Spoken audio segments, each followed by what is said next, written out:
WORLDVIEW. I've been seeing you fathering. You have a beautiful family, man. Yeah, I really have been enjoying it, Rondell. I'm preaching to the choir with you, man. You know better than most. But it's just a unique feeling of your life.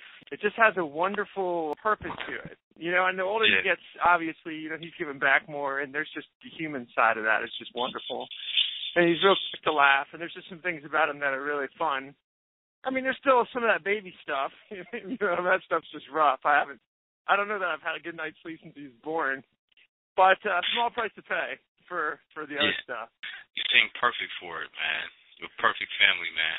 I do take it pretty seriously. Like, I think that's one of the things. Like, I would say to a young man, you know, if that's not what you want, and if you're not ready for that, you know, you got to think about it, because you know, you got to be serious about it. And I think that more now than I did before I had a kid. You know, you have to do some dying to yourself, I think. And if you're not willing to do that, I think maybe it's better not to have kids, because they suffer, I think, if you don't do that. Like you said, it's a sacrifice for some things, but you gain so much, you know. You do. The sacrifice is a real minor thing compared to the reward that's going to keep on giving. You know, your son. Yeah. You know, it's a lifelong journey. I like that way of looking at it. I haven't thought about that. You know, it just keeps on pouring back into your life.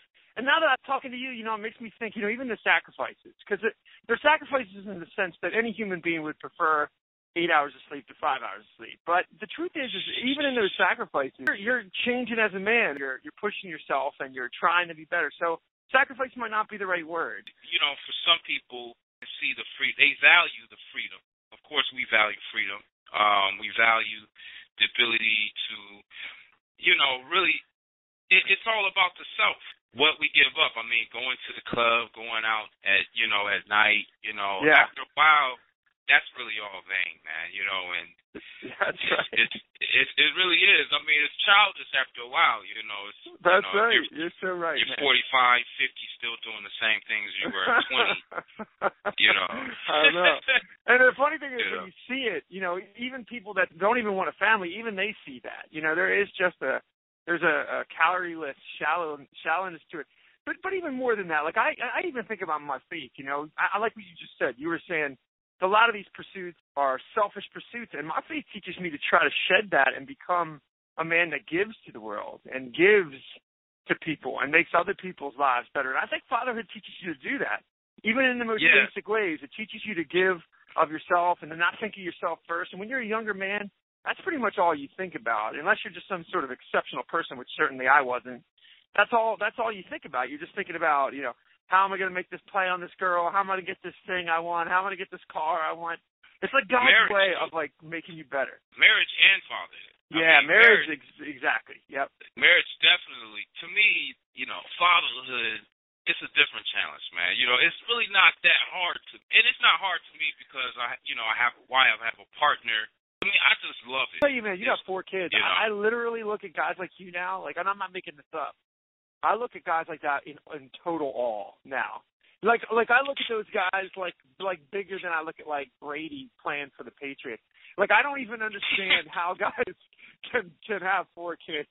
Like, it's so outside of my. I mean, you know, maybe someday I'll have 4 kids and I'll understand how you guys are doing it. But when you have your first kid and your life gets, like, moved, like the platonic plates of your life or whatever gets shifted around, you're just like, how are these guys doing this, you know? You know, my situation is a little unique. When I stepped into the frame, she had 2 kids. You know, they were twins, and they were 4 years old, and, you know, they were sweet. God was really talking to me at that time in my life, man, and I had sold everything and moved down to Atlanta, and I think that was kind of like God getting rid of, like, you know, the single living type thing. So most of everything I had, from TV to the sectional, to everything was sold. So I pretty much emptied everything. I was about $300 from being pretty much stranded in Atlanta with no place to go. So, like, completely out of money.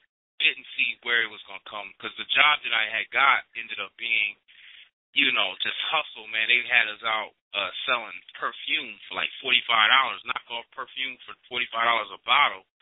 I was like, man, this is not going to work, man. I did it for a little while.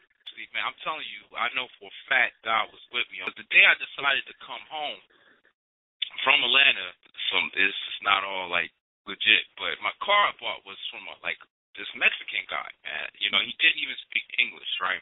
I remember it stood out. It was a all blue Cadillac. It was like a '89 Cadillac. It had a Jesus Christ gold license plate in the front, and then it had like Tweety Bird. But you know, remember Tweety Bird? That's funny. Yeah, I remember that. Yeah.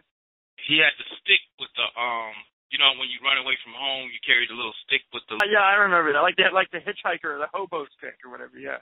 I got off the bus. And, you know, I was looking for a cheap car. I hooked up with the guy. So we did like a half deal because it needed an engine mount on it. When you kind of accelerated, the engine mount popped. I gave him the bulk of the cash. He was supposed to fix it. And then I was, you know, give him the rest of $300. I never seen the guy again, man. The dude barely even spoke English. I didn't have a title. I didn't have no plates, no nothing, man. You're kidding me. No, nothing. I had a 30-day tag. Wow.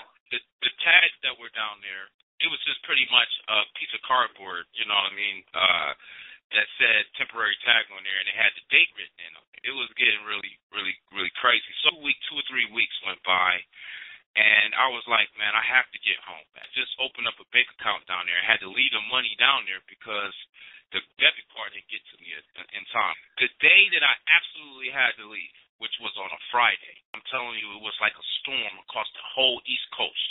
It was like 4, 5, 6 inches of snow. From when you hit about Tennessee, like the Carolinas, Tennessee, it started turning to ice.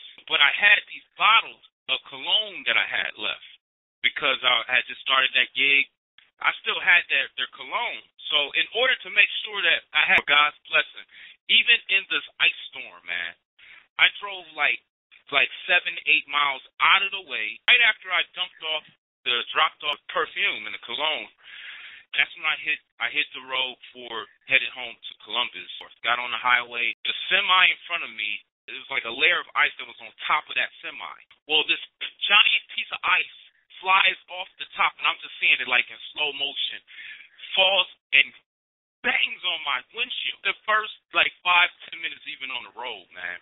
Oh my God. And man, I'm telling you, I was praying like crazy, man. But I drove that car home, bro. The day before I left, I tried to do an oil change in it.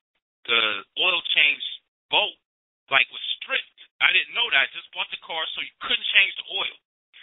So I went and bought a pump to try, like a syringe pump, try to go pump the oil out. The rubber piece or the little plastic piece melted off inside the engine. So, man, I didn't know what kind of condition this engine was. So it was my only ticket home, though, man. It was my only ticket. So I'm praying hard. And when I was praying, Rock, and this is the truth, I'm telling you, ask my wife.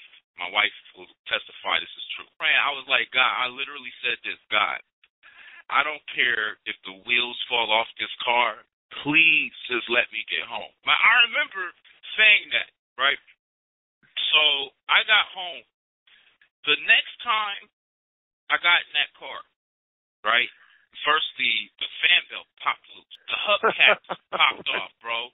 Why did the hubcap pop off? I don't know. But I'm seeing a hubcap flying down the highway. You know, the wheels popping off. I think God was with you on that one. I really do. We are the underground. We are the attacked, the slandered, and the hunted. But we are right. We are a courage culture.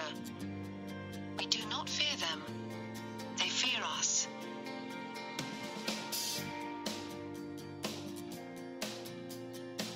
Visit courageculture.net.